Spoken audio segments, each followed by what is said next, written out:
This is Playlist Parlay, and I'm your host, Josh Serto. Welcome to Season 2 of Playlist Parlay. This season, we're going to explore a new type of format in addition to the old version that we had done last year. We're going to do something that I'm going to call Listening Party, and I've got 10 different albums that I've already put up on Facebook for people who might want to talk with me of what we're doing. And this week we're going to talk about Harry Connick Jr.'s album Star Turtle from 1996. This is a much more casual kind of thing. It's less book report. I haven't prepared any notes. I'm literally going to listen to a track, write down some notes as I do it, and then talk about it, and then listen to the track. As usual, because of licensing stuff, I can't play the actual cut on the podcast, but hopefully, I'll just delineate it so you can listen to it and then listen to my commentary, and then you can go back, listen to track 2 and so on and so forth, and just kind of cut between the two. So this is kind of an experiment for me, but this lets me have more consistent content as we move forward. But I still want to keep the old format too, where I have specific guests talk about the artists they want and do the top 10 playlist like like we have been doing. But scheduling between myself and weather and everything else, I really felt like the channel just wasn't getting as much content frequency as I wanted, and this helps me alleviate that while still kind of staying on brand, I think. So let's move into it. This episode, and for a few, upcoming episodes, will be brought to you by the world famous Murphy's Irish Pub in Murphy's, California. And with that, I'm going to go ahead and hit pause and listen to the first cut of Star Turtle. All right, so that's weird, huh? Kind of a really different track than I think you might expect from Harry Connick Jr. So let's talk about Harry at this point in his career. He's kind of, at this point, known for being a bit of a crooner, doing a holiday album, a lot of jazz stuff. He was touring mostly with this big band. So Harry's big band kind of had this Dixieland kind of twist to it. Sort of a street march. It's a little bit of a different flavor of jazz music than the rest of the country was doing. And so he's got, and he's a piano guy, and this is kind of not a piano forward album. This is, it's a concept album to begin with, but it's got some rock stuff. It's got some blues stuff. It's got, it's a really interesting eclectic mix.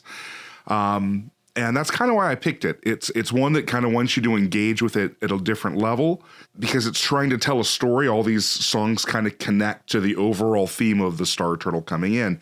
And that's kind of what this first cut's about, is this, this being, this reptilian race from the stars is going to come to this garden, and the boy's going to know to find him there and put a star on his shell. And he needs to save his race. From what, we don't know yet, but it's kind of cool. It's, it's got this musical intro that's kind of spacey, like he's up among the stars. And then it goes into this halftime, this real heavy plotting halftime kind of groove. And it's a cool departure. So yeah, I really enjoy this. I remember this being an album that I listened to quite a bit. I think this album came out in April of 96. And I was, 2 months away from finishing my senior year of high school. So this is kind of what I was listening to, right at my high school graduation. So good memories for me. The first cut's really interesting. It's setting up the story that kind of connect all these other songs together. So with that, I'm going to move on to cut number 2. So this is How Do Y'all Know? And it's kind of it's a cool tune. It's got a lot of things that build into it musically. So the first thing is you get this really cool New Orleans street beat drum groove that basically persists through the whole track. And it's interesting because it's really a subtle feel thing. It's not quite swung in the sense of da da da da da da da, but it's also not really in straight time. It's that it's like this bouncy kind of thing. But it's not so linear. It's very it's got a lot of space in it. So it's an interesting groove to start with. And it's got this organ or guitar lick, I'm not really sure what they're playing it on, that's kind of, complementing that. And then you get to the chorus, and all of a sudden the whole horn section comes, and you realize that, this is a big band tune. It could have just been like a rhythm section kind of thing. But the horns come in and support it. And then lyrically, it's kind of an interesting thing about, the character of the song kind of, expressing their own individuality and kind of questioning, like, well, who are you to be offering your insight or opinion or anything about what I'm doing? You don't even know what I'm doing. You don't, how can you don't take the time to have a conversation and ask me, but you're kind of throwing opinions and things at me. And, that's an interesting thing. I think a lot of us can relate to, of, having people in our lives that kind of don't mind their own business, but don't take the time to really understand the motivations for the decisions that we're making. And that's a frustrating thing, and it causes a lot of conflict among, people that I've known in my life and even in my own life, where you've got a situation where, I'm doing things that might seem questionable on the surface, but they're actually very well thought out and purposeful. And it's unwelcome when somebody doesn't take the time to get the understanding and still tries to, add their 2 cents to the deal. And being a public performer, sometimes you just got to kind of smile and be okay with that, and, just, reconcile that away from everybody else. And that's a frustrating thing sometimes as a performer, or anyone who's kind of in a leadership position. There's a lot of critique that you want to dismiss, or you understand that the person giving you the critique doesn't really understand all the dynamics, but you don't want to politically correct them so that they have a better understanding, because it's futile, or it in the long run doesn't bear a lot of fruit. So this is a song that's kind of addressing some of those issues, which I've always personally connected to the lyrics of this one. There's also a cool thing at the end. There's a neat guitar solo that I think is a good construction of a guitar solo. There's a lot of space. It's not a shredding chop kind of guitar solo. It's much more melodic. And I think that for young guitar players, it's a cool solo to listen to get some ideas from. And then there's also some vocal call and response that he does, and it's just with the horn section. In fact, in a lot of big band situations, the horn players are expected to sort of also be the backup singer. So a lot of times there'll be a line, and then they'll pull the horns away from their mouths, and then they'll just vocally respond into their horn microphones for this call and response section. There's some of that element here too. So that's the thoughts I have on How Do Y'all Know? And we're going to go ahead and move on to cut number 3. All right, so this track's called Hear Me in the Harmony, and if I remember correctly, this is the sort of the single track that made it. There might have been a music video on like MTV or VH1, and it's the one that I remember getting some radio play. But in the context of this greater collection of songs on this album, I feel like this is, Harry before he meets the Star Turtle kind of thing, where he's kind of talking about being a young performer, a young gigging player. The city doesn't matter. I could be anyone. There's a lot of people out there that are doing this as good as I can. Maybe I'm lucky and I'll get noticed, but you can hear me in the harmony. And I think a lot about like that idea for us in our small community up here, and all of us that are out there gigging on the weekends and doing the thing. And, all of our voices are in that harmony, not necessarily our voices, but our playing. We're all there. And, it's, there's just a cacophony sometimes of all the different things happening. And sometimes it's really melodious or harmonious. But sometimes individuals can kind of get lost in that. And, it doesn't matter what city. It could be any small community or even a big city. Maybe we're talking about Hollywood even. But then he talks about, how he had to give to the winners just to get along. And maybe one day he'll get noticed and be, selected out as one of these members of the chorus of the harmony. Maybe you get that attention, but maybe you don't. Maybe you spend your whole life just being part of the harmony and never really getting the recognition for doing something like this and what that feels like.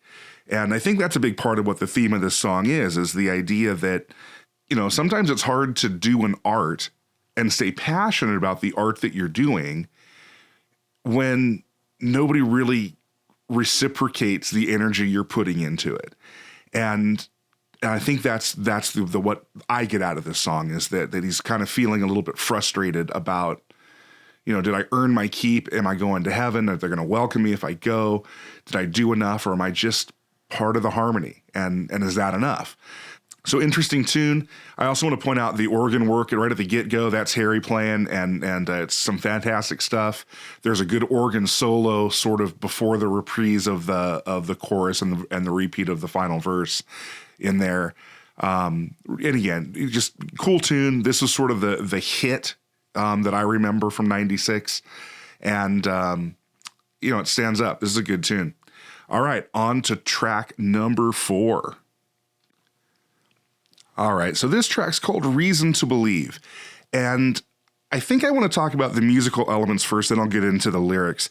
So this tune is a shuffle, a big band shuffle, and I think about this kind of an interesting, kind of funny story. One of the guys that I play with sometimes, not frequently, but just a guy that I do some gigs with over the years, confuses a shuffle. Like, he'll always tell me, it's a shuffle, and I kind of, wish I could no, this is a shuffle. That what you want is a 2-step or something else. It's just like, and I find that that's kind of an interesting thing. But a shuffle very specifically is that doon ta ta doon ta ta doon ta ta doon, not a 2-step taka. It's just a subtle difference, I guess. But anyway, so this is a shuffle. It's a big band shuffle. We got the horns and the whole 9 yards. There's a really cool blues guitar solo. Again, Harry constructs a lot of his songs in this album the same way, where there's sort of, verse, chorus, verse, solo section, and then a repeat of the chorus, verse, out. That's how the format of almost all these songs have been so far, except for the Star Turtle one, because it's a little weird. But so he's kind of got a form. I don't know if that's purposeful, but for this album, or it's just coincidence at this point.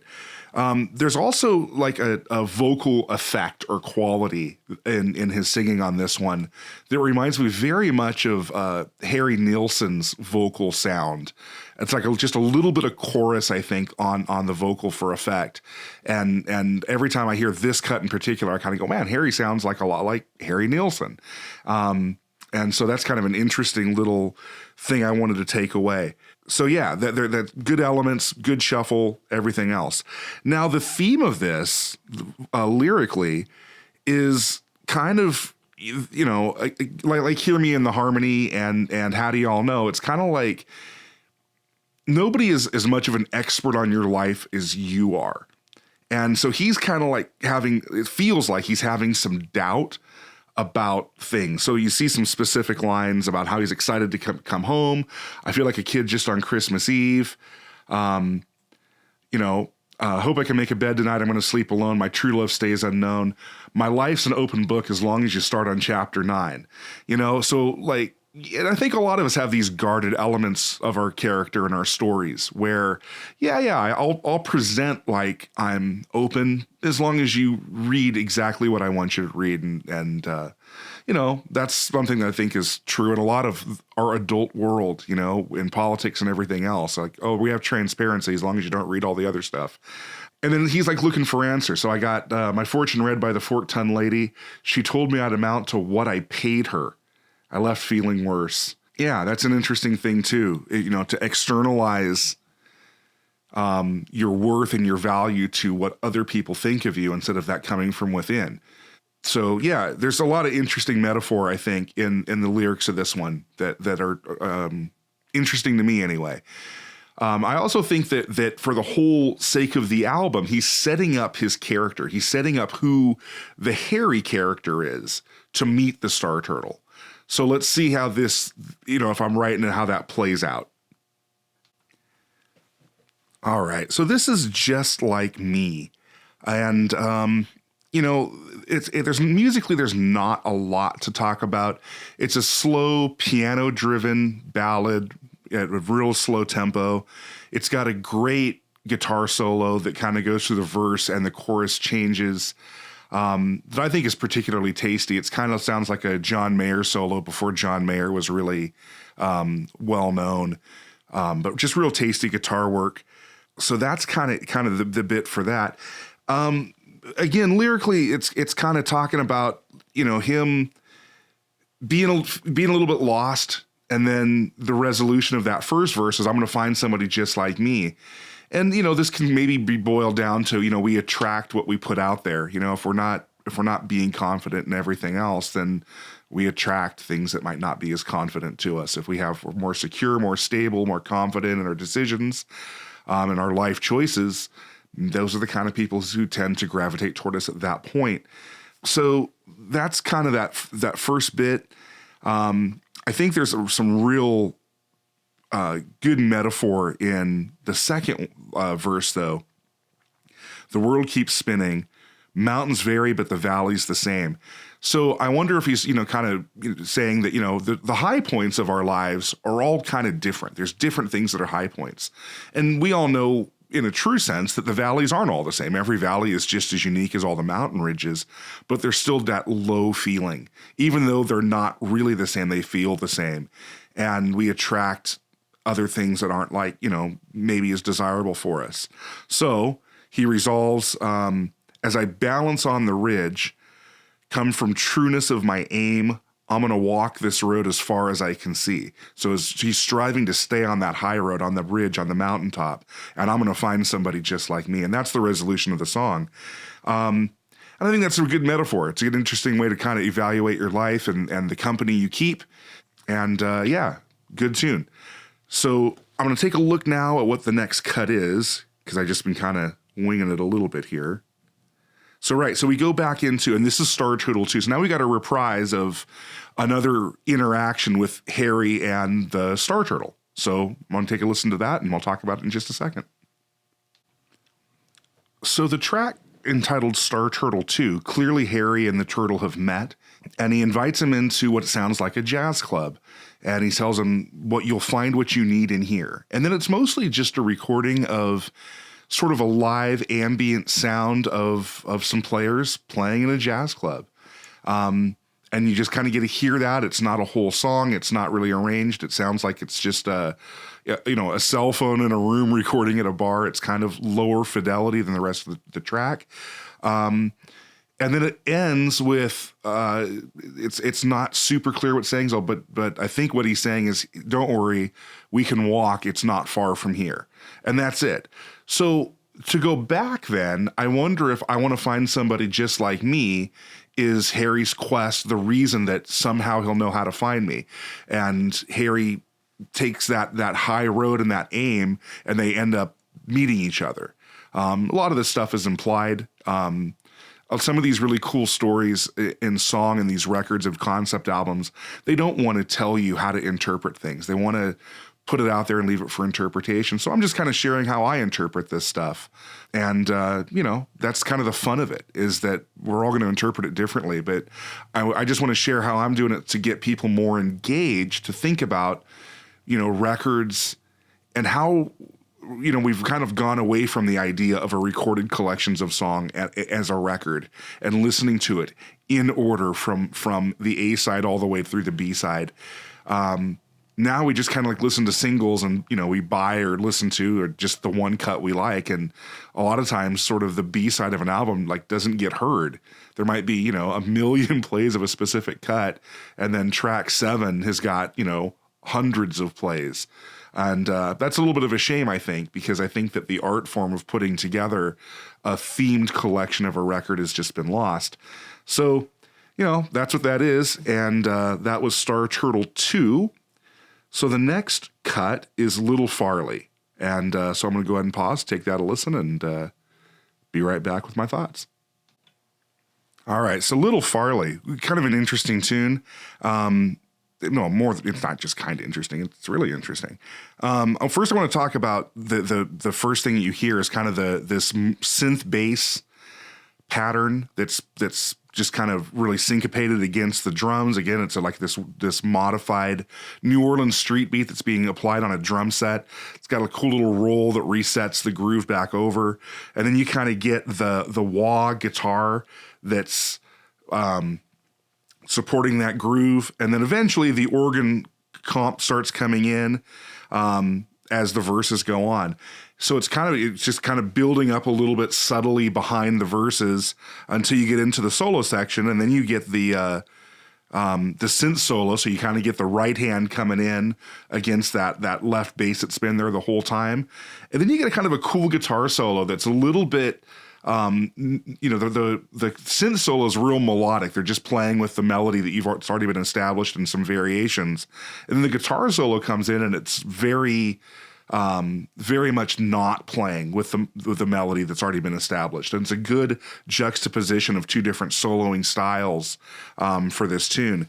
Now, thematically, it's like Harry's observing this boy who, it seems like he's got a gun and he's going to go to school and he's starting down that bad path. And after the solo section, he's done some things. It looks like he might have shot a girl, and he's like, consider that, in a world of infinite possibilities, that woman could have been your wife. And, you robbed somebody and, you got it in a minute, but it might have taken them 2 or 3 months to earn that. And you just took it because you took some power there.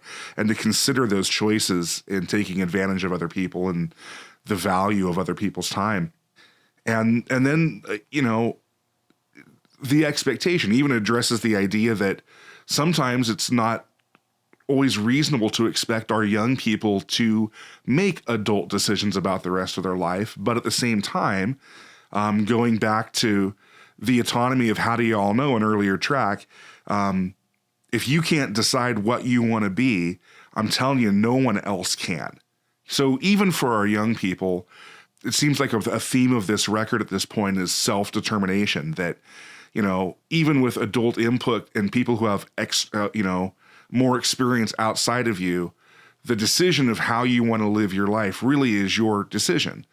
That's a powerful thing to me as an idea, while we still are acknowledging and know that not every young person has all the tools and the equipment to do that. So I think that the message I take from that is to encourage our young people to have self-determination, to ask for guidance instead of have guidance thrust upon them, to make them trust the adults and mentors around them, to ask, and it's their choice to engage with that, but we want them to do it instead of taking away their agency to be self-determining. Anyway, that's just my thought on that particular cut. So I'm going to go ahead and pause and listen to the next one.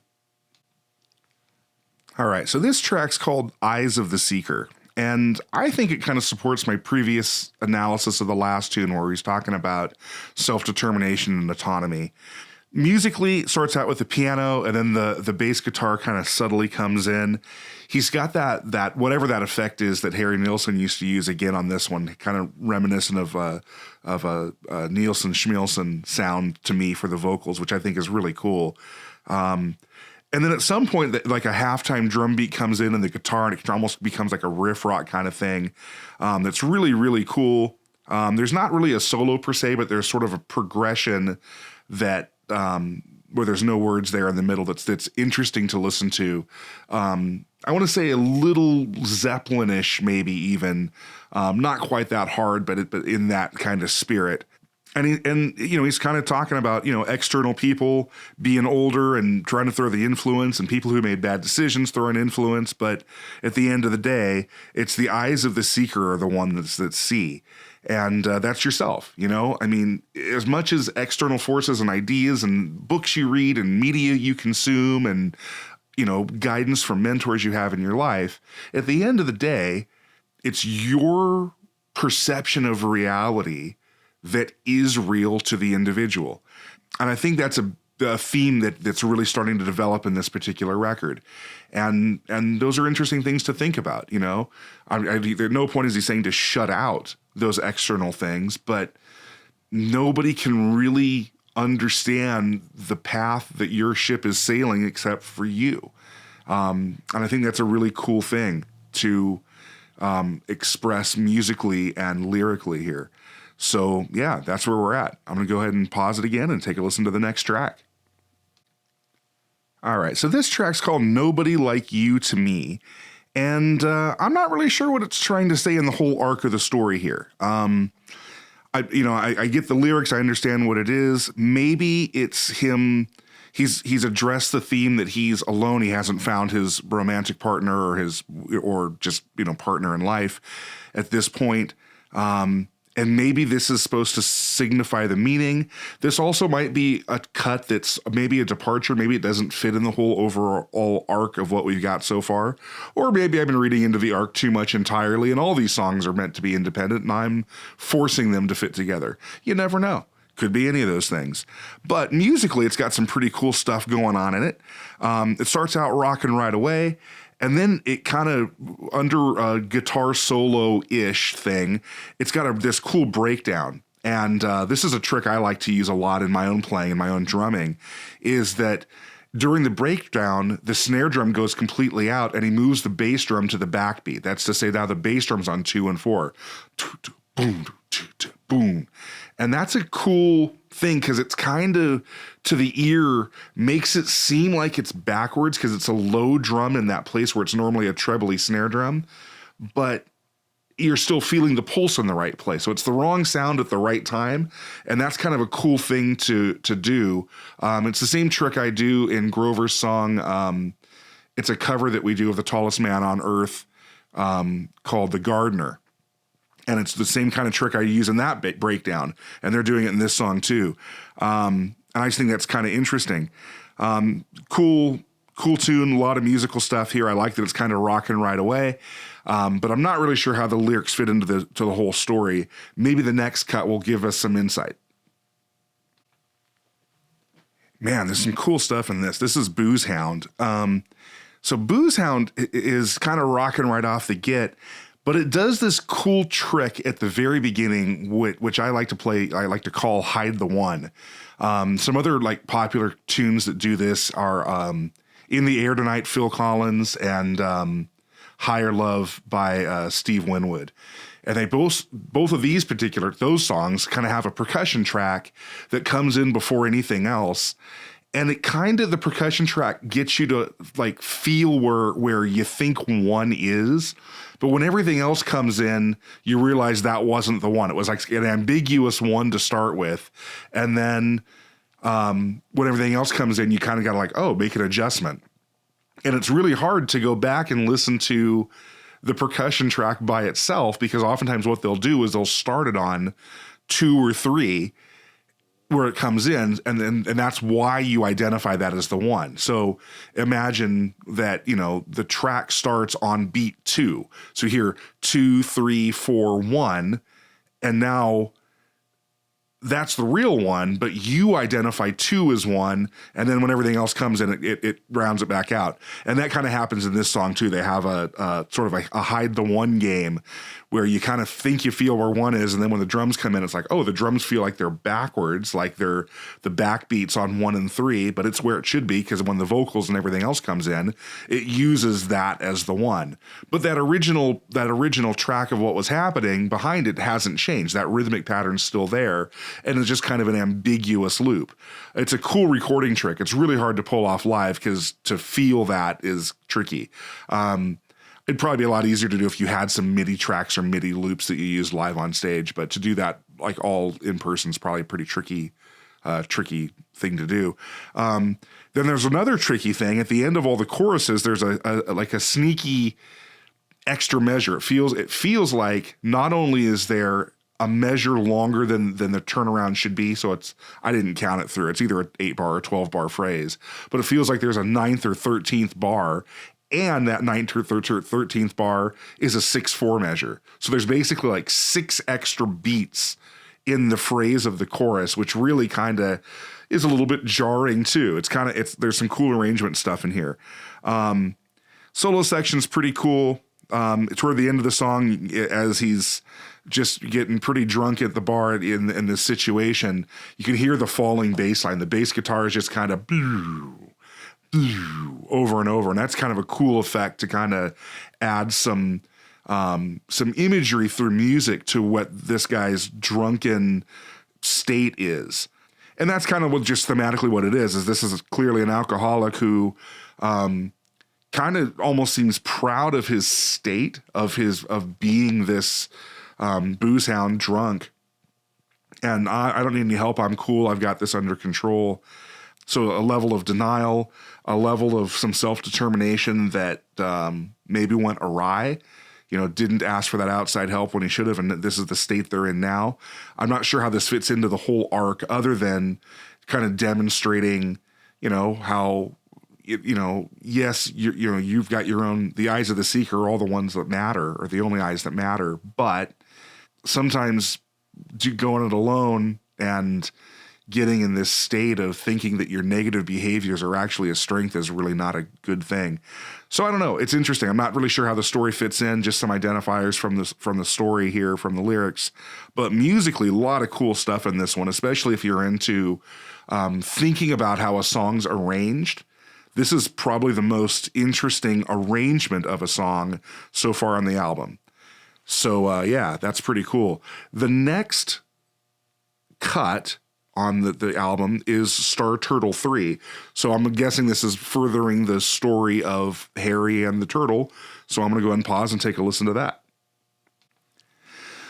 All right, so Star Turtle 3 doesn't add a lot more to the story, maybe. If it is, it's subtle and up to a lot of interpretation. At the very beginning of the track, the Star Turtle says, "I feel different here." And then you kind of get very much to the Star Turtle 2 cut. A lower fidelity, sounds like it's a live mic in a club, and it's sort of a funk band that's playing. Got the horns thing, and I get the impression at this point that like Harry's taking the turtle to just the different live clubs, probably on Bourbon Street, or something like that. Where they're just hitting all the different spots and hearing the different bands and the different sounds of the live music in New Orleans. That's the vibe I'm getting from what this is. There's no other lyrics that I can discern online. There's no other lyrics written out, so that's all I could hear. But yeah, it's interesting. It's furthering the story that Harry's just kind of introducing the turtle to the different live scenes in his town. So there it is. I'm going to go ahead and pause again and take a listen to the next track. All right, so the next track is called Never Young, and it's kind of the first time we kind of get to hear Harry in the context we're used to. He's playing, it starts out with just like a piano thing, and it's kind of like this ragtime piano thing, which is what Harry's bread and butter was right when he started off, was kind of being this solo singer pianist, not a band leader or the crooner, but really just kind of being the upright piano and the bar kid. And we get to hear a little bit of that. There's some cool little tricky 2/4 measures in the verse that really musically work with the lyrics. And I think that's kind of neat. And then the drums come in and it drops. It gets a little bit more rocking along. And this is the first time that I've noticed we get a real proper piano solo. That's really not a synth or an organ. It's just a real piano solo. And it kind of has a lot of those ragtime kind of elements to it. So cool. It's also kind of goes back to the form of those first couple tunes where it's, verse, chorus, solo section, chorus, verse again. And I think that's kind of interesting too, that we're going back to the form from the front end of the album. This one's kind of talking about, I don't remember being young. And so it's kind of puts you in the scene of, he's a touring musician, you're getting on a plane going to different cities, and then you get in the limo and it takes you from the airport to the hotel, or from the hotel to the venue for the gig. And you look out the window and you see the city and all the life happening around you, and you don't have time to engage with any of it. You're just there to entertain. And then there's sort of a mask, or there's a curtain that's fallen on your childhood and who you really are. That whole room of people there to see you only want to engage with the performer aspect of you and not all the other elements of your being.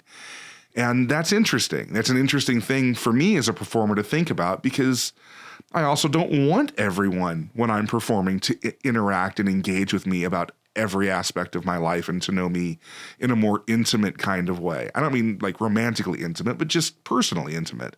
I'm there to entertain you, and I want to interact with you as an entertainer, but at the same time, you're not really seeing all of me. And maybe there's a point where, that can get kind of isolating and lonely too. For me, I'm really comfortable with that. There's a pretty clear separation between, knowing me as a performer and knowing me as an educator and knowing me as a podcaster and knowing me as a friend. Those are all very different elements, and I can personally compartmentalize that pretty well. But it sounds like this character is kind of, like they've lost a piece of themselves. They're doing this performing gig, this entertainer gig so much that they can't even remember their childhood. They've lost something in that process. And I can see where that can happen too. And that's an interesting thing about self-determination. We go back to Little Farley and we go back to some of these other tunes about, making decisions about your life as a kid and having that expectation. And then as you get older, you made the decision and you made a direction, you made a choice, and you're successful. There's nothing about no success here. But now there's a little bit of regret that it seems like I was never young. So maybe this is just a commentary of the pitfalls of just being alive, just going through a lifetime. So interesting stuff. All right, and here we go. Mind on the Matter. Man, this is a cool tune. This is the first time that we're really hearing the Harry Connick Jr. sound that we had come to expect from all the previous records to this point. This is a cut time New Orleans street band groove with the whole big band. The lyrics are relatively short, and there's a reprise of the lyrics at the end. There's not a lot of words to this one, and it's just kind of got this double time thing. It's super neat. And then it goes into a whole bunch of solos. There's a bone solo, a sax solo, a drum solo in the sense that the drums isolated. It's not so much of an improv solo. He's just kind of keeping the groove. But then all the horns are doing these kicks that are kind of syncopated against the drum groove before it goes back in for the lyrical reprise. Really, really cool tune. It's like we've got a little history lesson maybe of Harry's emotional coming up, and now we've arrived at, present day 1996 of where Harry's at with his thing. And then the lyrics are really, really interesting too. Mama told me not to try to be nobody, but Mama told me I'd still grow up to be somebody. I'm trying to dig myself out of a mighty hole. I'm trying to save my soul. I've got burns on my hands from the labor of my life, of the work I've done. I'm trying to keep my feet on the ground as the world turns beneath me. And so we got all these demands in our life that are pulling us in different directions, things that we're concerned with, things about our relationship with faith, or relationship with success and money and earnings and relationships and family and childhood. But it's a real simple thing. It's like, I've got my mind on the matter, sure as I can tell you, and that's right. And that's kind of it, just to keep your mind on all these different things that are pulling at you and be happy and joyous as we go through this lifetime. All right, taking a look at the next cut. So City Beneath the Sea, it's got a slow, bouncy groove to it. And now it's another tune like the last cut, where we're hearing what we'd expect to hear on a Harry Connick Jr. album. And you might think from the title that the City Beneath the Sea is where the Star Turtle's trying to get back to, but he's really talking about the city of New Orleans. It's one of the only major metropolitan areas in the United States that's below sea level, and that's kind of what he means. It's not underwater, but it is beneath the sea. And it's kind of a love letter to his town, to his city, and where he grew up. And it's the last cut that's on the album except for Star Turtle 4. So this is kind of the completion of our journey of Harry having, arrived at probably what really is present day, the last two songs. This also has a lovely piano solo in it that's really indicative of Harry's playing. And I think it's really a fantastic solo, really pretty. And now, having all the pieces of the puzzle, I wonder if he met the Star Turtle, a long time in the Star Turtle. What they needed to learn was just Harry's path to the present day. They just had to experience that with him. So with excitement, I'm going to go ahead and pause again and listen to Star Turtle 4 for the last cut of the album. So Star Turtle 4, we get a reprise of Star Turtle 1, the same groove. It's like a continuation of that song and that idea. And for the ultimate conclusion, I don't think I want to share what my analysis is of the whole thing. I think I'm just going to read what the Star Turtle says and make sure that you can very clearly hear what it is and let you kind of come to your own conclusion here. So the Star Turtle says, "How soon I will delight, how straight and good, scorched by vibrant core, I'll sprinkle scrapings upon the lapping blue. No sooner than I return will my fruit turn the stink into sweet, the blue into yellow and green. Time home will quicken and time spent be saved. The dust from my duty will remain in my satchel, I think, forever. Now I'll return to save my race." Yeah, it's an interesting thing. It's an interesting idea. It's a cool concept album, the meaning of which is up to interpretation. And that's the cool thing about like listening to an album cover to cover. I think it's a really a cool thing to do. I hope people enjoy this. This is a fun one for me. It's one of the ones that I really thought would be engaging as a first one. So I've got 9 more that I've chosen to kind of just make sure that I've got some content to go out every week. And if I can get some people to come over and do the old style format, that's what we'll do as well. I don't know what my release schedule is looking like, just trying to arrange all that. But this is where we're at. And that's Star Turtle by Harry Connick Jr. And it's not something he kind of did again. Star Turtle's really a little island unto itself for what he's done musically. And that's why I think it's kind of a gem. And not a character in the music business that I think you would expect to do something this bold. It's kind of a bold project. So anyway, that's it. Appreciate you listening, and I'll look forward to seeing you all or talking to you next time. All right, bye-bye.